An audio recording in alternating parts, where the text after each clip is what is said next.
You might have to sit and one with me. Could I have your attention, please? Thank you very much. We have found our star, so we can begin. Has everybody seen those posters? Have you seen a better pinup gal? Terrific, isn't it? We're really honored to be able to participate and to appreciate Zafra in this Parsons lecture. I'm very, very grateful to all of you for coming, and I think we all have a treat ahead. So bear with me. Before we start, though, Zafra has authorized me to introduce two people. I'm always reluctant to do that because in a group like this, I may pick the wrong two. But I don't think so. I think I got the right two this time. Dr. Arden Bement, Director of NIST in Washington, is here. Dr. Bement.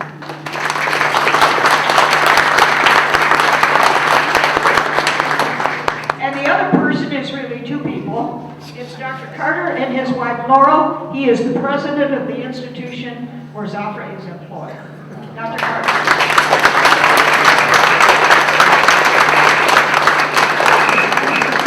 We are truly delighted that you are here. And Zafra, if you want to sit down a minute, I have a prepared text, and they gave me a few minutes of your time, so I will start. Only 2 minutes. Oh, okay. Well, if it's only 2 minutes, I probably can't say all the nice things you told me to.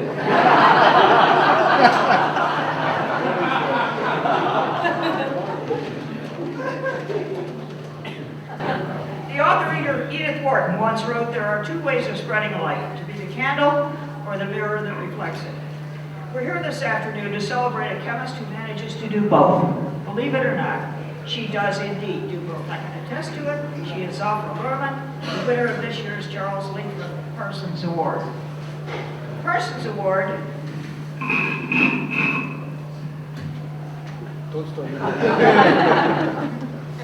Parsons Award, named for Charles Lathrop Parsons, who was the ACS secretary for more than 38 years, recognizes outstanding public service by a member of the American Chemical Society. Without doubt, Zafra is a world-class example of what can be done by reaching out to help others. She is well known for her work in advocating the release of imprisoned scientists in Russia, China, and the former Soviet Union. Here at home, she has also worked to increase educational opportunities for disadvantaged students. She even works hard to support a disadvantaged board chair.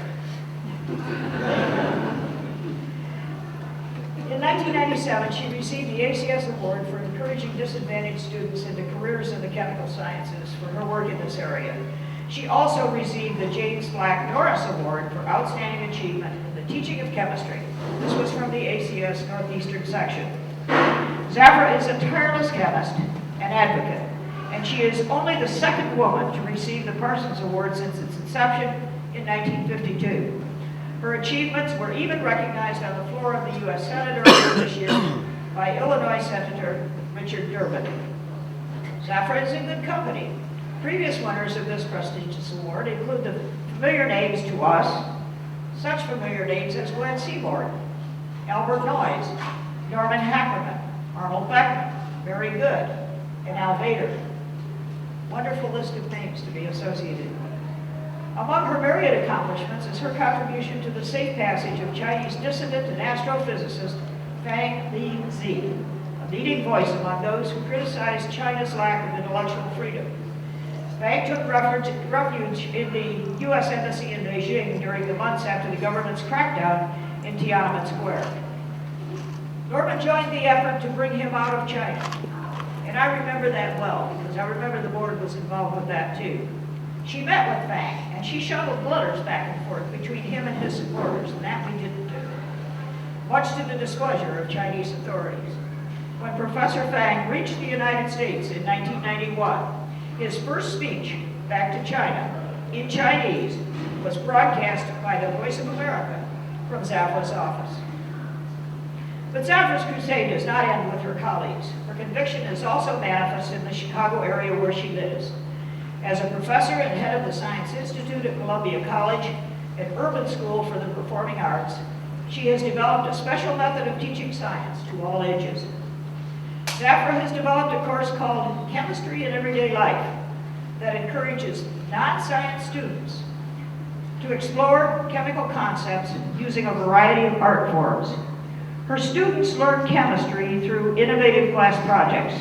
As an example, they've explored the elements used to make strings for musical instruments and the chemistry of photography.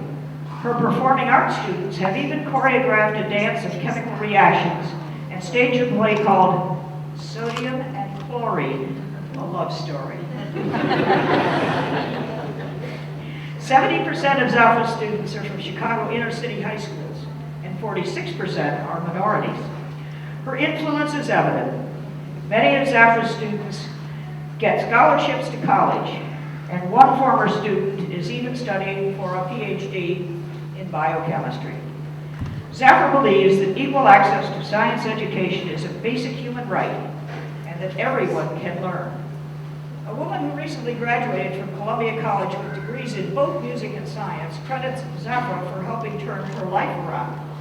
And a teacher in the Chicago public school system who felt uncomfortable teaching science to her students until she met Zafra offered this praise. I believe that Zafra's greatest success can be seen in my own students' enthusiasm and their new interest in chemistry. In recognition of her efforts, Zafra was featured as, quote, someone you should know by the ABC television division affiliate in Chicago. For her public service, she received a 1999 Presidential Award for Excellence in Science, Mathematics, and Engineering Veteran. She was also executive producer for Kaleidoscope, a radio series that aired on WCRX, Columbia College's award-winning radio station. Zafra received her undergraduate degree from the Technion Israel Institute of Technology in 1960, and her PhD from the Weizmann Institute of Science in 1969. She is a member of the ACS Division of Chemical Education, and for 17 years has headed the ACS Subcommittee on Scientific Freedom and Human Rights. Believe me, my friends, it is an honor to work with Zafra in human rights issues. She is really a pro. On behalf of the American Chemical Society, I am pleased to be able to present the Charles Lathrop Parsons Award to Zafra Lerman. Congratulations, Zafra, on this well-deserved honor, and all the best to a very good friend.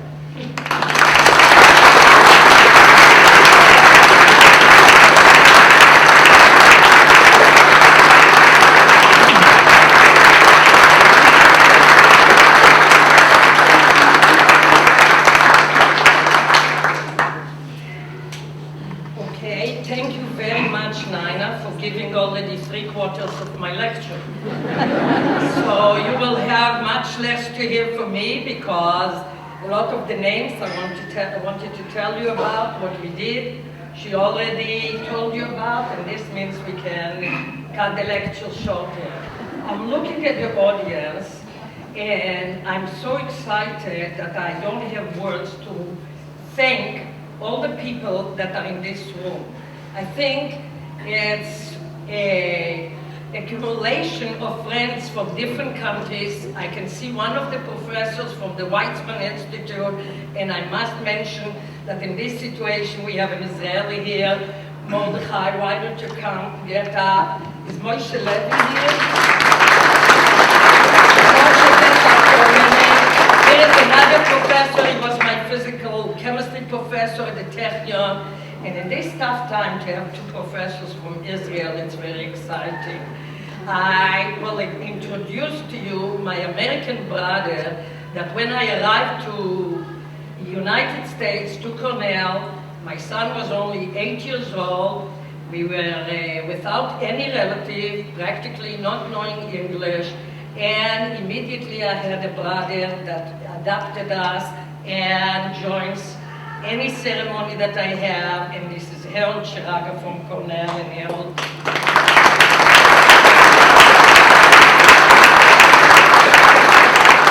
I have a lot of people here from Columbia College, and I'll ask them all to stand by up at the end, otherwise you will think that I chartered a plane to have an audience. So at the end, I'll ask them to get up. I have friends in this room, from Mexico, from Puerto Rico. It's just the most exciting thing I had seen. So let me try to tell you a few things that I feel that this Parsons Award is given for. Nina practically did everything, but she still left few examples. So we will start. I always have two of my former students that are my co-workers now and go with me everywhere I go to give a lecture. Without them, I don't know to speak. And it's Jeff Wade and Dave Morton. So we will coordinate this lecture. And the first slide that you see is a person that I would like to dedicate my lecture to. This is Frank Long from Cornell University. That when I arrived many years ago, I cannot even tell you how long, because otherwise you will know how old is my son that is in the audience, because he was only 8. He reached the stage, he doesn't want you to know that. So, he was my mentor, my professor, my advisor, and the person that taught me how to use chemistry for the benefit of humanity. I would like to dedicate this lecture to him. He passed away in the last 2 years, and I'm sure for years after he received the Parsons Award in '85, it was his dream that I will follow in his steps, and he did not survive to be here with us, but I'm sure he's with us in spirit. I just want to tell you how when I just arrived to Cornell, I was working on isotope effects and proton transfer, and I was sitting in Frank's office where we were discussing the entropy of activation from the reaction, and he started saying, I think the activation energy should be, by that stage, the secretary interrupted and said there is a phone call from George Kistiakowsky to the young people in the audience. He was the science advisor to President Eisenhower, and a call from Jerry Wisner, that was the president of MIT and science advisor to President Kennedy. There is something with the article in the New York Times on the anti-ballistic missiles. So he is taking the call somehow, in 2 ways, and I'm listening to the conversation. By that I was transformed to another world.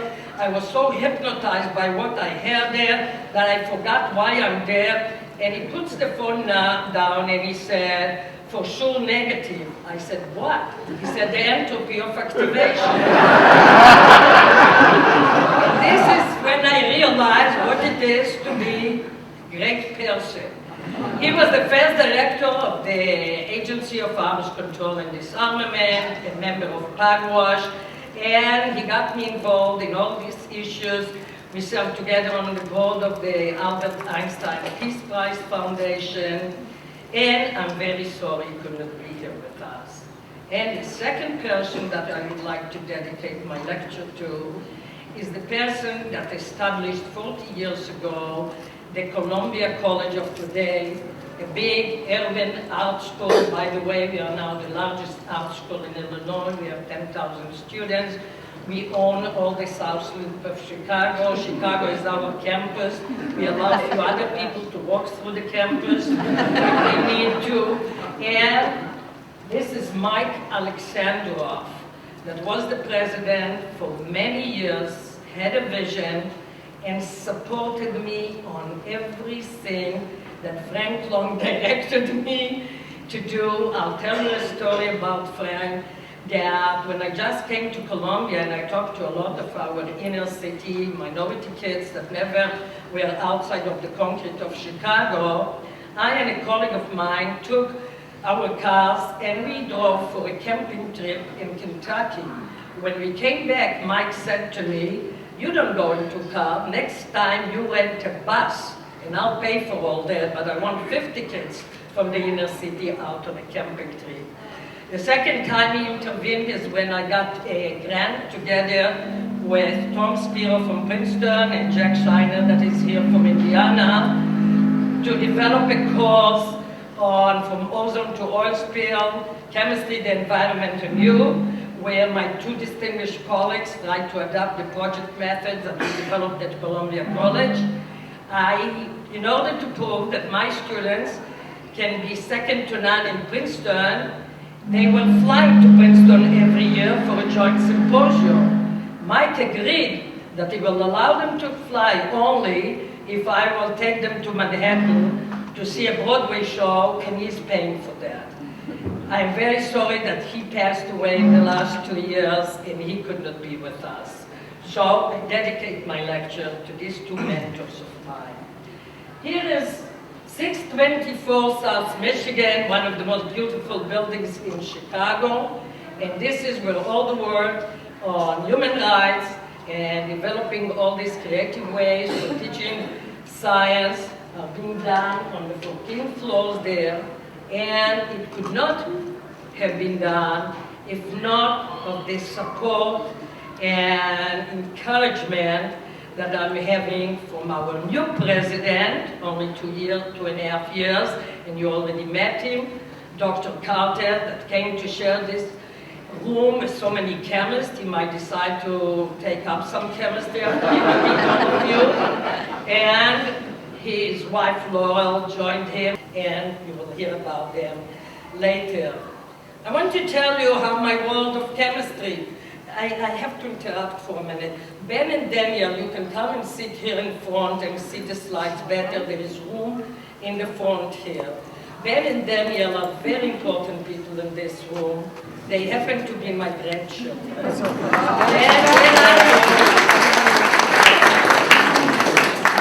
Okay, and once I interrupted, I see Frankie sitting in front here. She did not know if she can come. It's the first award that I really knew nothing about.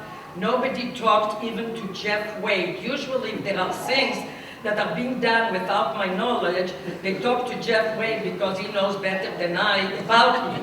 So, but this time I called Jeff and I said, Jeff, you didn't tell me you were involved in this Parsons Award. He said, I did not. And it was such a puzzle. Who put all that together, keeping it such a big secret? And here's Frankie from the Women's Committee that I want you to meet here.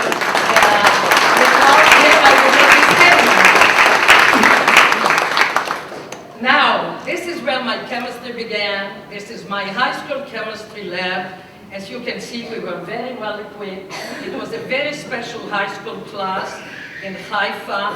We were all directed towards being scientists. We had chosen to be in this class. And already in a very young age, you see us doing experiments. By the way, he's a professor of chemical engineering at the Technion. But here you see us in high school doing experiments. But immediately while walking, we had to go for 2 weeks to the south, very south, to the desert, around a city called Eilat, where we lived in these tents, built the groats during the day, and did study chemistry, science at night. So we already combined our studying with service to society. As you see here, and I'm glad there are a few people that can read Hebrew here, dedicated to Moshe Levi and Mordechai Harman. It says, Im Garim Zarat Abtach. It was a big fire sign. And it said, if you planted a seed, you can assure that it will grow and you can assure that you will be successful. So the next step after the high school where you service to society and where I combined it with chemistry is my military service. I never volunteered, but everybody is being drafted. This is how we were, 50 women in one room, and everybody had the shoes, the gun. At night, I attended the Technion, and this is where I started my chemistry career. So you see, when you are born in Israel, you start all this combining chemistry with society very early. Nothing could have been done on human rights without the list of the people that are here, that they are subcommittee and dedicated to Mike's term, they are sub-3 as we call them, in the International Activities Committee. They are in this committee since we formed the committee in '87, and John Malin is the staff member that is part of this committee, and we all of us push together to persuade the board, to persuade the president, to persuade the chairman of the board that we have to work on behalf of these people. So I want to thank all of the people that are on this list. This was one of our first cases that we really had to work very hard. This is Yuri Ternopolsky, a chemist that was arrested, sent to hard labor, and was in prison for 3 years, where everybody, it was very hard to get information about him. The way the information was sent out is that he wrote it in poetry, in French, and put it in small ointment tubes, and somebody smuggled it to Paris, where it was published, and this is how we learned about it. Yuri Ternopolsky managed to get out of prison and leave the Soviet Union with a lot of hard work of different societies, but ACS was one of them. And his first talk, sure enough, is in '87 to the ACS in New Orleans. So this is when we started having forum on human rights. Yuri wrote a book that is called Memoirs of 1984, taken from Orwell's, because he was arrested in '84. He describes everything that happened to him, and I will ask Jeff to read to you what he wrote in his book, and a letter that he sent after that. Here I wish to thank the Committee of Concerned Scientists, with special thanks to Dorothy Hirsch, Joe Leibovitz, and Zafra Lerman. I am indebted to Zafra for my introduction into the world of American academia, for wonderful meetings and discussions, and just for the privilege to be, at least for a couple of moments, involved in the whirlwind of activity that always surrounds her.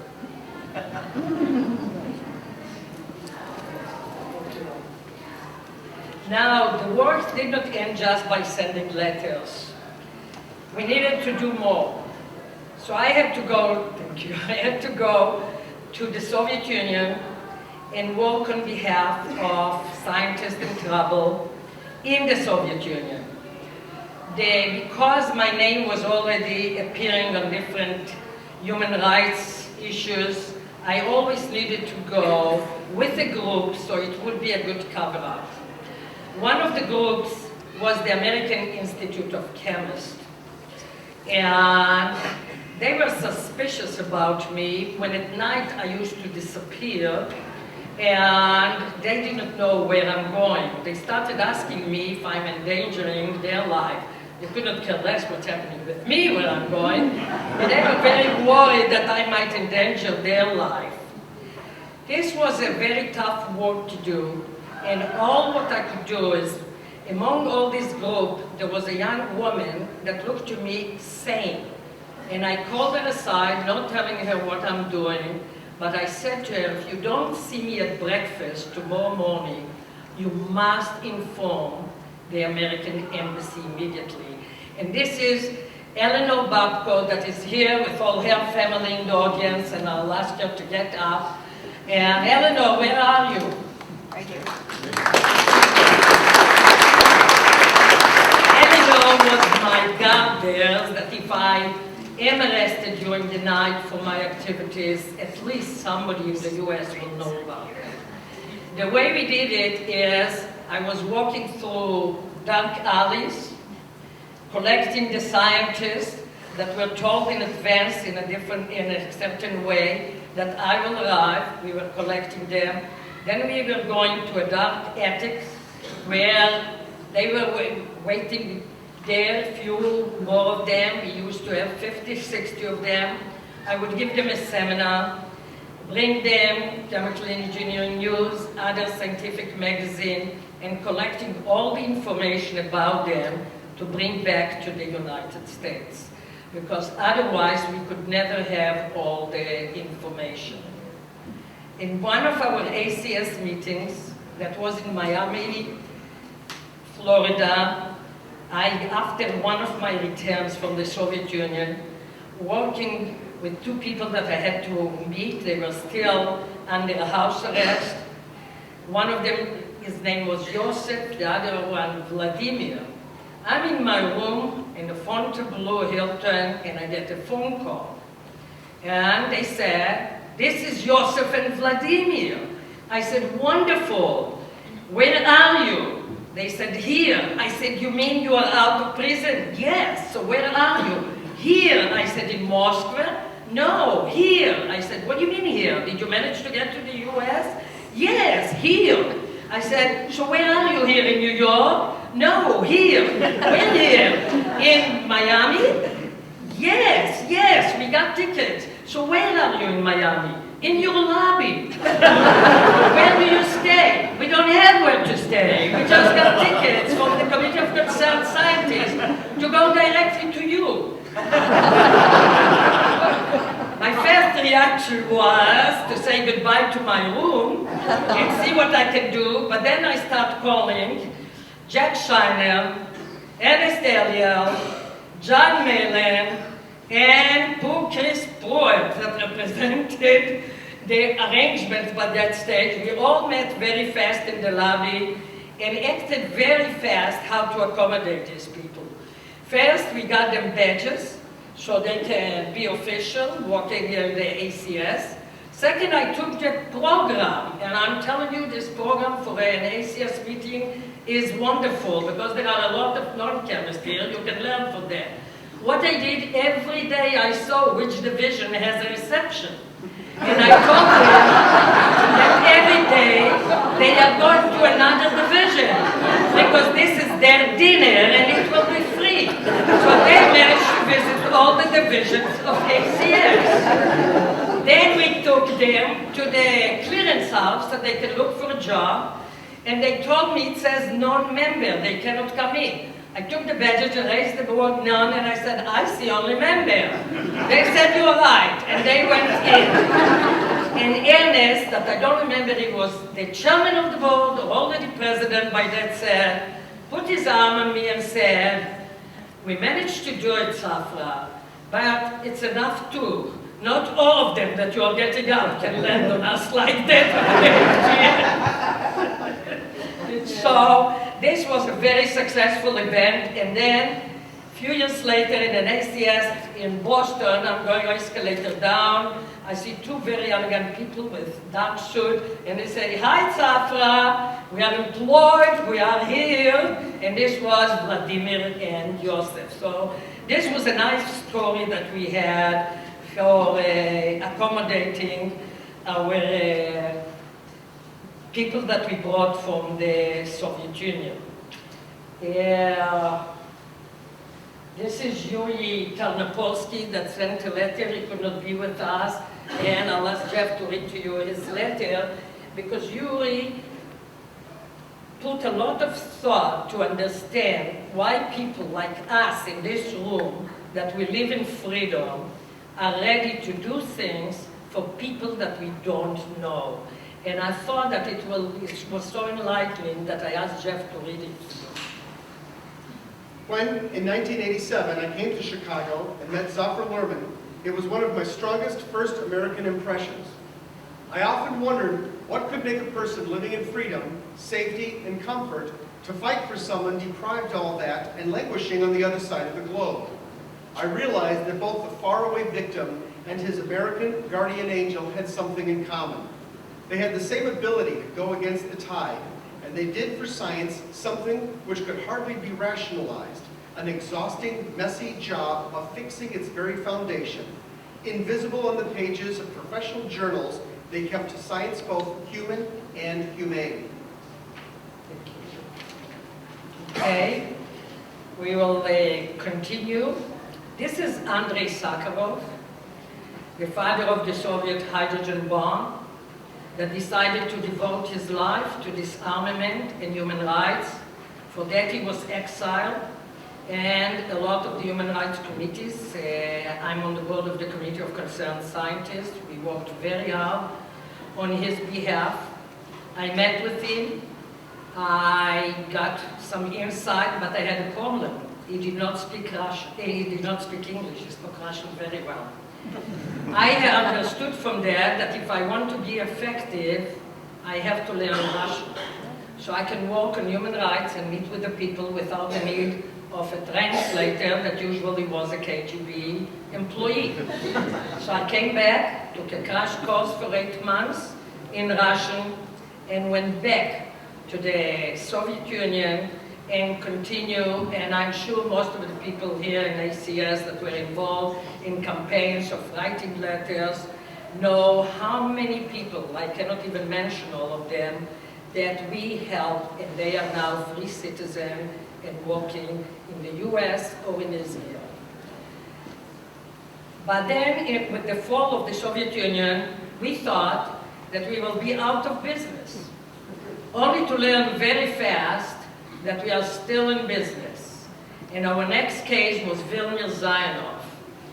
Vil worked in a company that produced nerve gas and other chemical warfare.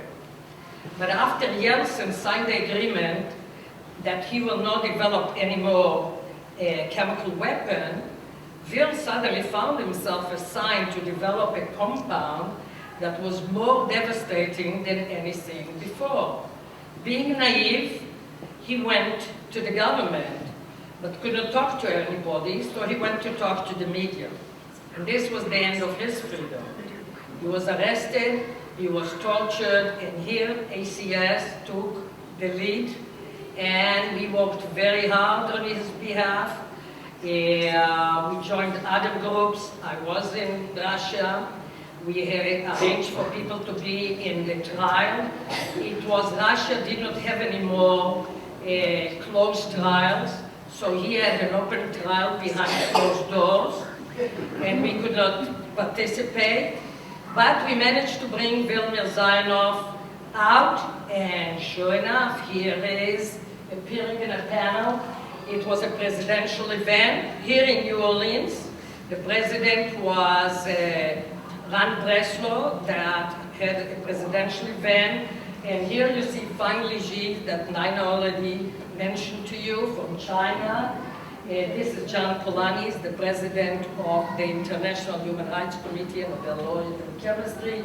You see Vilmir Zayanov.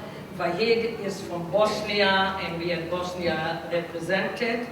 And while Vil was still arrested, he managed to send a letter to the ACS. The letter arrived to ACS and nobody knew what to do with it, and it landed on David Daniels' desk. I happened to visit there, and David Daniels said, "Are you getting me in trouble with all these securities there? There is a weird letter here." And I said, "How do you know it's for me?" It's because few lines mentioned my name. And David said, "I will be really happy if it moves from my desk to your desk," and gave me the letter. And I'll ask Jeff just to read to you these few lines that he mentioned there. Dear Zafra, for your cordiality, for your humanity, and for your kind impulse in expressing sympathy and concern for a person you do not know, this is indeed something close to sainthood. This is why I wanted you to hear. Being Jewish and Israeli, it's the first time somebody brings me so close to sainthood. So I wanted you to know that. And this is how David knew that I should have the letter. Okay, our last case in Russia just ended in 2000, and this is Alexander Nikitin. Alexander Nikitin, for 25 years, was on a submarine, nuclear submarine, and then he became an environmentalist that worked with the Bologna Environmental Foundation in Scandinavia. He pointed out to them where the Russians dumped the radioactive material from the submarines, and the foundation was ready to start the cleanup when suddenly he found himself arrested, tortured, blamed for treason, and the Russians wrote retroactive laws that were secret, therefore nobody could know why he is arrested. And again, ACS took the lead on that. It was a very long story that took us 5 years. But when we had the ACS meeting in Washington, Nikitin received every human rights award from the New York Academy of Science, from the AAAS, from the Sierra Club. He received a lot in Europe, but he never could accept them because he never was allowed to leave St. Petersburg. I went to St. Petersburg. I met with him in a dark basement. The orders that I got were that I cannot walk. Even if I'm close to the place, I have to meet him because they will not know that it's me. So I have to give direction to a taxi to go from the back to a back door, get out, mention a name that they told me, somebody will wait there, will get me to the basement to meet with Nikitin. And this is how I could bring a lot of material back to the US, and all of us could work on Nikitin's behalf.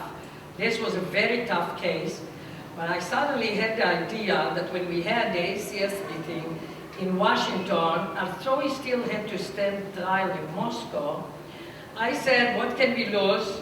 Our subcommittee decided to invite him to the ACS because everybody took credit, AAAS gave him an award, Amnesty International award. I said, let's see if ACS is really as powerful and as influential as we try to persuade the world. So we wrote the letter. It's usually the president signs. Our president was Darren Bush. The letter went, and guess what? Nikitin got a visa.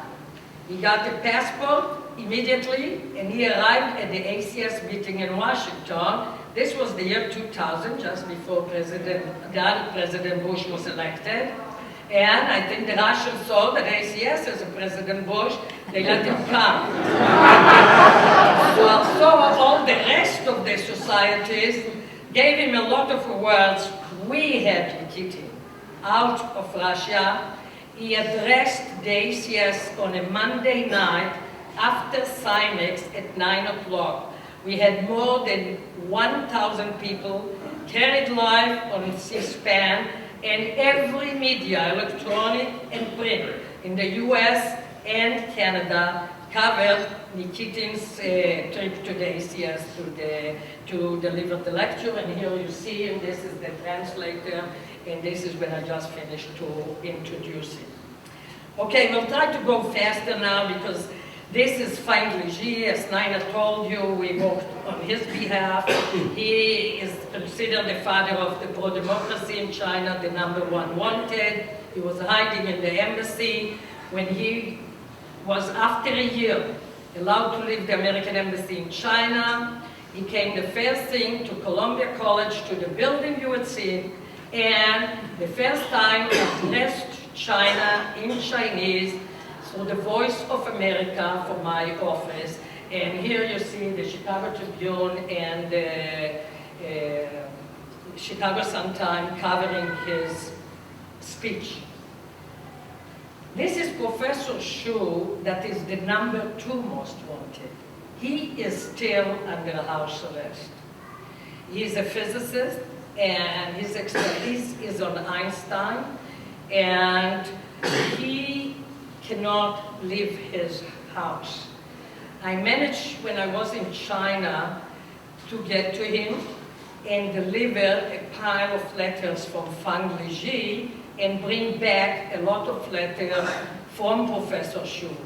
A lot of other societies tried to get to him to delivering the human rights awards and all that, and they could not get to him.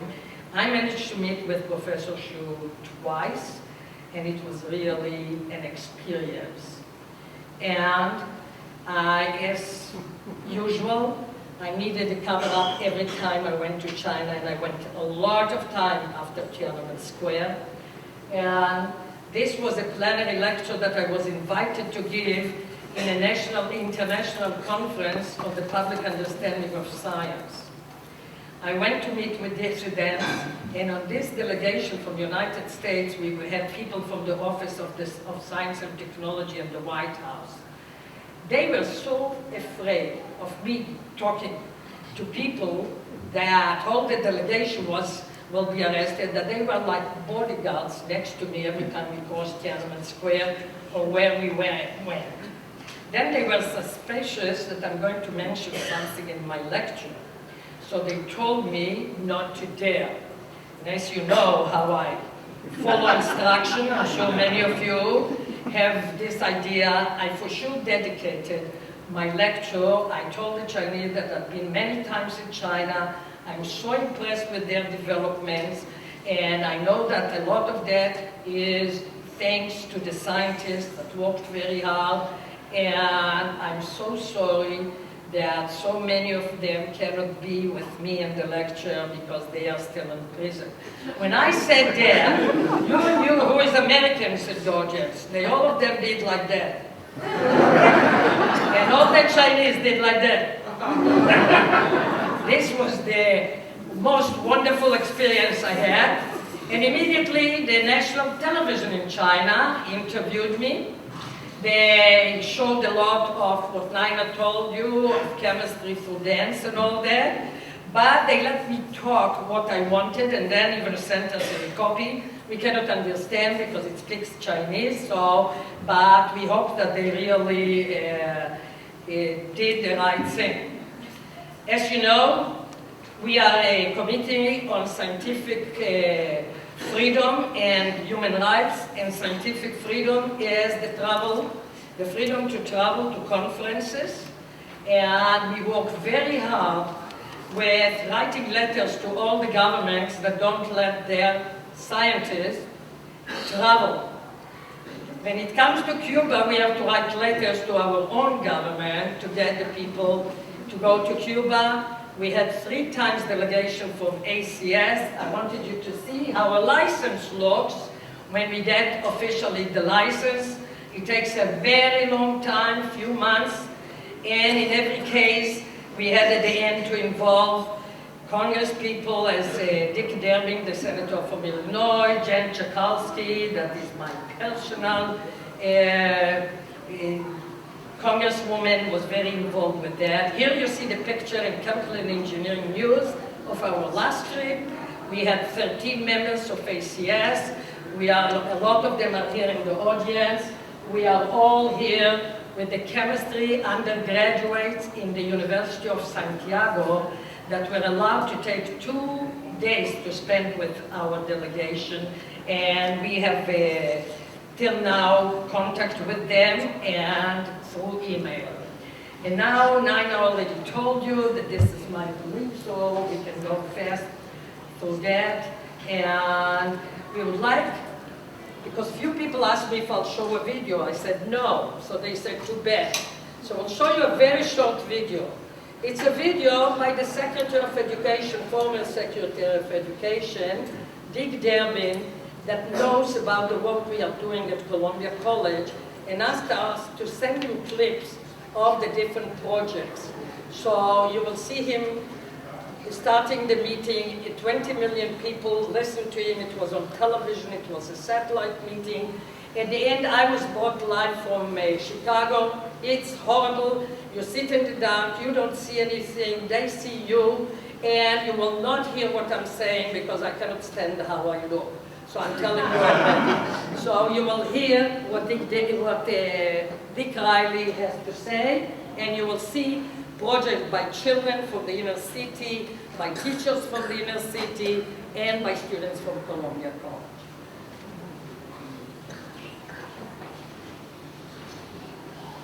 Satellite Town Meeting.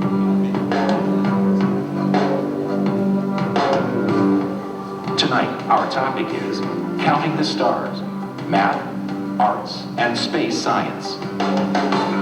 Now, live from the museum in Arlington, Virginia, here is your host, United States Secretary of Education, Richard Riley.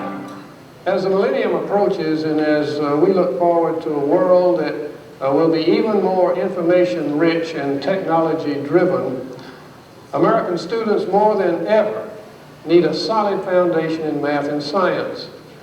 They also need to develop the creativity and the communication skills that come from the study of the arts. We need to build this foundation early to prepare our young people to excel at higher level courses that are the gateway to college and to good citizenship, productive employment, and the gateway to lifelong learning. Tonight we have a special segment on creative ways to teach the arts and use them as a tool to teach the sciences. We're going to start with a very clever video of a program in Chicago where you'll see students presenting their science project in creative and innovative ways.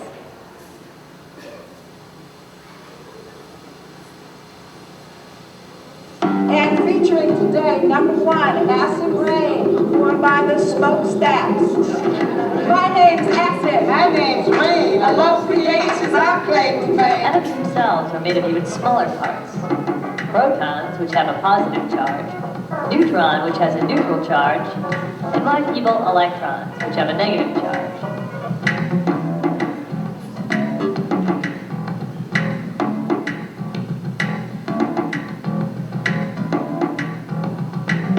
The dancer in yellow is the sun. The dancers in blue are the oxygen molecules. And the dancers in the multicolored jumpsuits are the CFCs.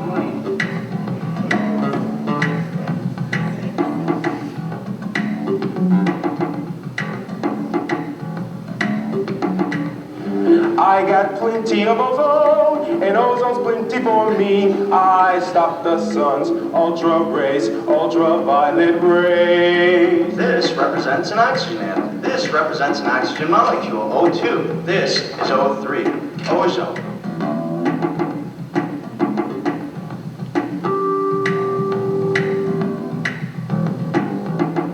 On one particular mission, Agent Nitrogen meets the hydrogen triplets. Both elements are instantly attracted to each other. Once upon a time, in fact a time not long before us, there lived a group of creatures in a place called Garbage Forest. I'll do anything to just make that boy Sodium take his electron back. I too would like to see her in a covalent bond to fill out her shell. No one is above the octet rule. This bond between your daughter and this Sodium boy will be taken care of. I will send you the new electron dot structure when it is done. And now we have the creator of that program, Dr. Zafra Lerman, here.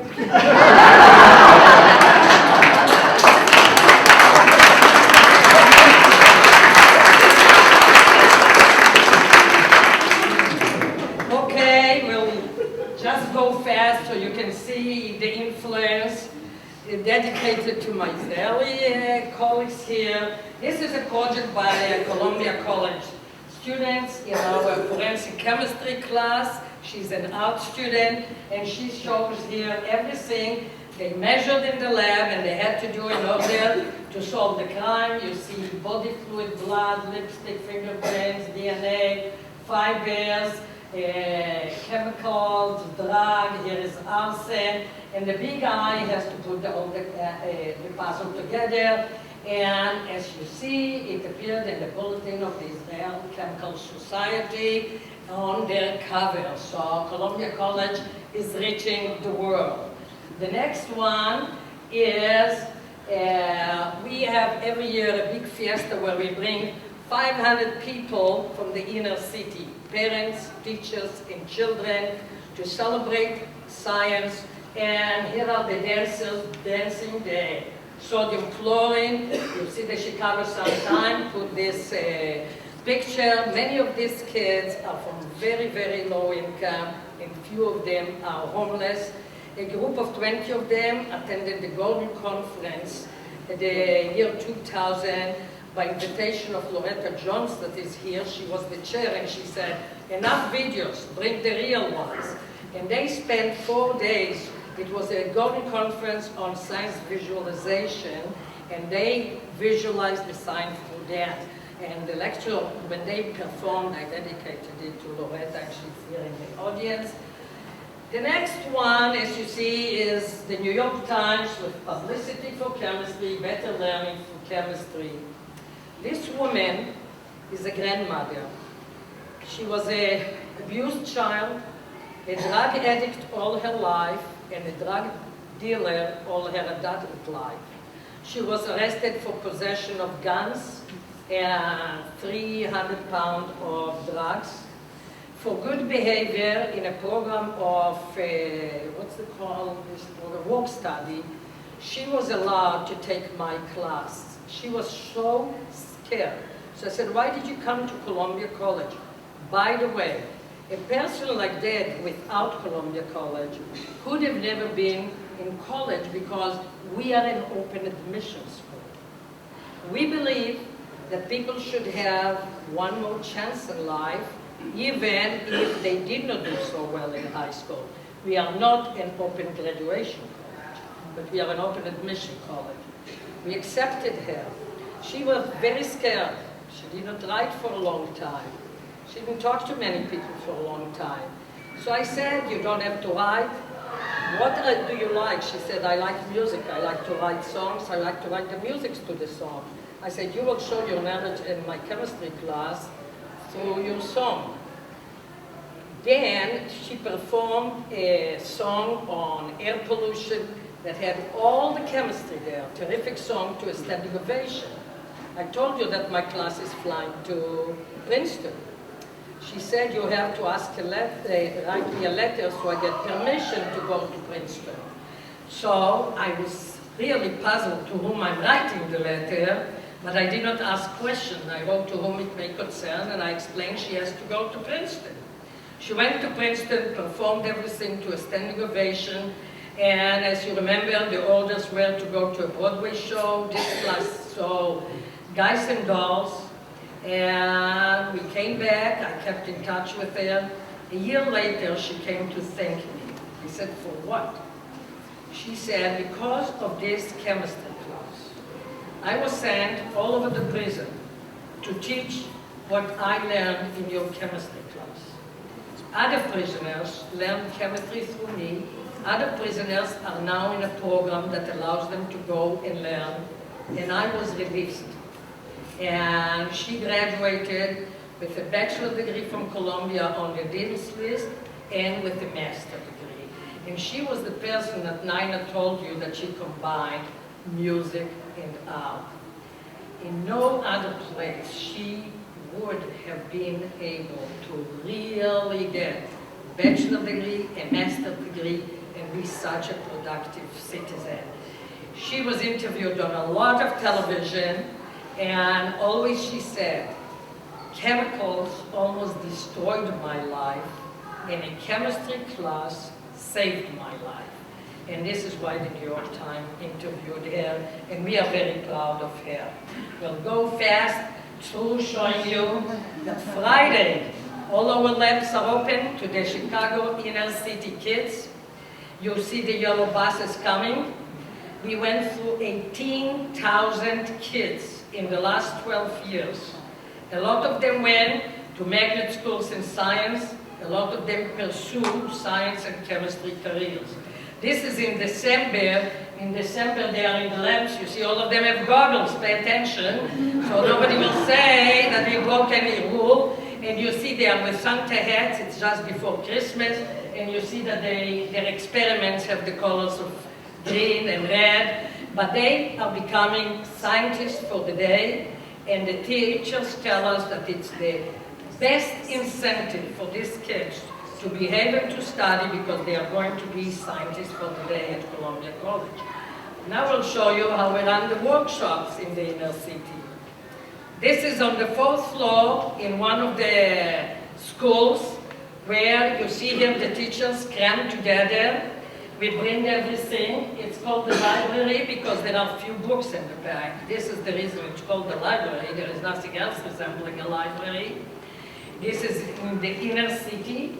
And all these teachers are getting ready to do experiments with material that they are bringing. And this special class is ready to build low-cost equipment to do experiment with, because my colleague from Puerto Rico here, Ram Lamba, that is here in the audience, he is working with these teachers. We have a collaboration. So he's here trying to build with these teachers low-cost equipment, and all of us are doing the chemistry labs with them. But the outside evaluator shows tremendous change in the knowledge of the children, and this is what is the most important thing. This is the school district in Soweto, in South Africa. And I received the first international award in the new democratic South Africa in education from the World Cultural Council. And while there, I had with me the same Columbia people that are here, my vice president, director of freshman seminar, Joanna, Jeff, Dave. We adopted the Soweto school system, and here we are working with the kids in Soweto, trying to do science through the arts with them. Till now, we send them all the material that we get for our teachers, and this is our collaboration. And this is when I appeared on television in South Africa to show examples on how to integrate science with the arts. This is like Good Morning America. It was shown all over South Africa. So we are spreading our word. This is 10 of my students. We raised the money and we took them to Kenya. We visited 4 universities. We did demonstration. The US International University in Nairobi decided to practically copying the Science Institute from Columbia College to their university in Nairobi. 2 months ago, they visited us in Chicago, and this is our collaboration. And I just wanted you to see, as a result of the article that Madeline Jacobs, I don't know if she's in the audience, are you there, Madeline? Madeline wrote immediately after it was announced that I got the Parsons Award, an article in CNN News. Dick Durbin read this article and decided to get up on the floor of the Senate and make a speech in my honor that went into the congressional record. And I asked Jeff just to read the part where he mentioned the ACS because it's a long... Just a part. I would like today to congratulate Zafra Lerman on being awarded the Charles Lathrop Parsons Award for Outstanding Public Service to Chemistry from the American Chemical Society. I know this award means a great deal to her, for the late Franklin A. Long, her mentor at Cornell University, received the same honor in 1985 and had dreamed that she would one day follow in his footsteps. Quoting, "If I am able to see that I have made a change for the better in someone's life," Zafra had said, "then I know it was a good day," end quote. Madam President, Zafra Lerman's life has been a collection of good days from which so many have benefited. All of us whose lives she has touched owe her a debt of gratitude.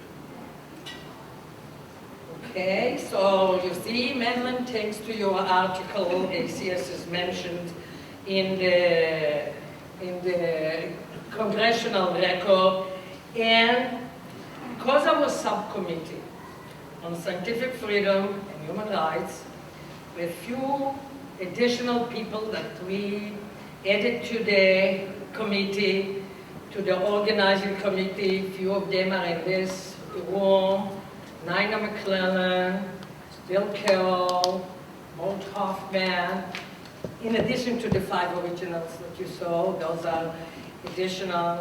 We are embarking now on a very important project that we will tell you all about that in my next award, probably next year, or when ACS will go to Oslo to receive the Peace Prize. So this is a very, very important project that we are doing now, and all the board members that are here should be, instead of saying God bless America, God bless the board of ACS, that gave us the blessing to go ahead with that. And we hope that with that we will make a dent in peace in the Middle East and with that in the world. But I want to show you how important it is for scientists to get together to make a change. I will ask Jeff to end by the Einstein-Russell manifesto that they came out on what year? 55. That was the beginning of Pagwash, this manifesto, and this is so appropriate for what we are doing. So all the people here that are walking in that, you will see that it's as appropriate today as in 55. In the tragic situation that confronts humanity, we feel that scientists should assemble in conference to appraise the perils that have arisen as the result of the development of weapons of mass destruction and to discuss a resolution. We have to learn to think in a new way. We have to learn to ask ourselves not what steps can be taken to give military victory to whatever group we prefer, for there no longer are such steps. The question we have to ask ourselves is what steps can be taken to prevent a military contest of which the issue must be disastrous to all parties. With that, I would like to leave you with these thoughts, and hopefully we will be successful in our endeavor. And I would like to thank all of you very much for coming to honor me. I usually like to call upon my special guests, but now there are so many of them here. I hope we will meet each other during the reception. And thank you very much to all of you for sharing this event with me.